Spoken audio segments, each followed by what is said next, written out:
Life in prison at Bryggja in Breiðafjörður, in the banquet halls of the wealthy, have little in common. In the former, everything is very basic. The accommodation, the food, and the colored clothing of the inmates, who mostly have to rely on themselves to find ways to pass the time. There are 11 very different inmates there, from a murderer to the former chairman of a financial company. It happens that Ármann Reynisson arrives there on Advent 1992, at about the very same time as a huge organ is installed in Hallgrímskirkja, a decade to the very day since the party that changed the face of social gatherings in Reykjavik. Quite a shock, to say the least, especially since the former chairman had come among people from a world of which he knew nothing. He is like the man in the moon among his fellows. On the very hand, after a 4-year battle, it is a relief to take a pause from the Axotun case. The prison is surrounded by a natural paradise and has a considerable impact on Ármann by enriching his sense of beauty and deepening his faith. The former chairman is quick to adjust to his new circumstances and organize his time from morning till night.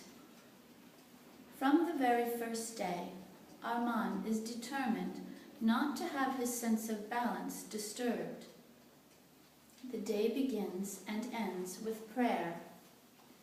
It is then divided into parts: breakfast at 9 o'clock, lunch at 12 o'clock, coffee break at 1500, dinner at 1800, and an evening snack at 2100.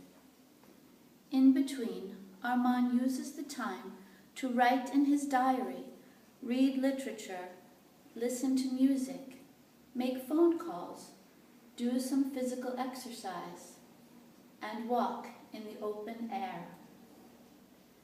He is on friendly terms with the other inmates, despite the fact that he is not on their wavelength, and enjoys a good rapport with the guards who prove to be trustworthy.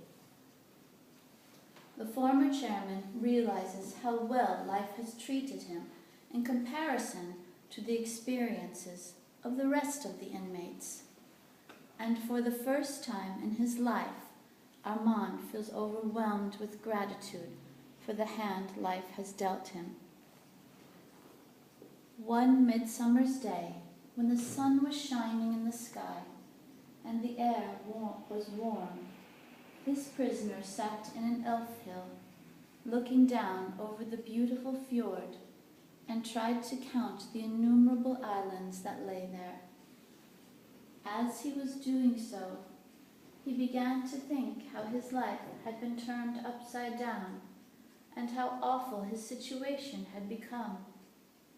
Then the former chairman heard a resounding voice in his mind speak out, "Ármann, you must write stories to correct what has gone amiss."